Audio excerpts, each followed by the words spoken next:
Hey everybody, welcome to this B1 English listening practice video. You can use this video to practice your listening and comprehension as I speak.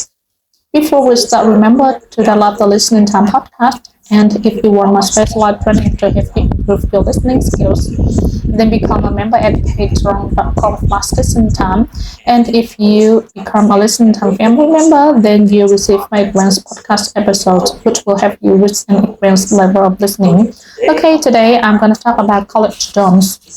This is a topic that a lot of people outside the US find interesting because most people in other countries don't live in dorms when they're in college. So first of all, what are dorms? These are residential buildings located on university campus where students can live. Another way that you can think about them is like apartment buildings for college students. People almost always live with roommates in these dorms, either sharing the common area or sharing a bedroom even. The size of dorms rooms varies and you'll probably pay more for more space. So which students usually live in these dorms? Well, first and second year students often prefer living in dorms rather than in apartments off campus. One of the main reasons why these students choose to live in the dorms is because it immediately connects them with other students and allows them to make friends. There's definitely a sense of community in each dorm building, so a lot of people feel like they'd be missing out on this if they live off campus. However, not as many other students choose to live in the dorms. There's definitely a lot of third and fourth year students live in campus, but a lot of them get tired of dorm life after a couple of years. Needless to say, there are some disadvantages of this dorm life. The main one is that you don't really have much privacy. A ton of first year students have to share a bedroom with another people and sometimes it's 2 or 3 other people.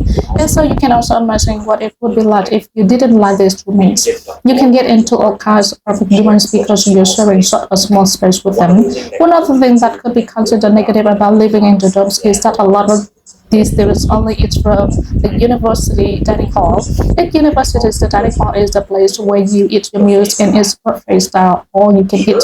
Sure, dining hall food can be good, but you can definitely get tired of eating this meal every day, and a lot of first-year students gain a lot of weight because of how much they eat at this dining hall. So lastly, let me just talk about my experiences in the dorms. I lived in a dorm for my 3rd and 4th years of college. The good thing was that I lived in a special dorm that was mostly for 3rd and 4th year students. And in this dorm, I had my own bedroom, which was great. However, I didn't really like sharing the kitchen and living room with other people. It was a little uncomfortable. And also, I had some roommates that weren't very responsible and didn't clean up after themselves.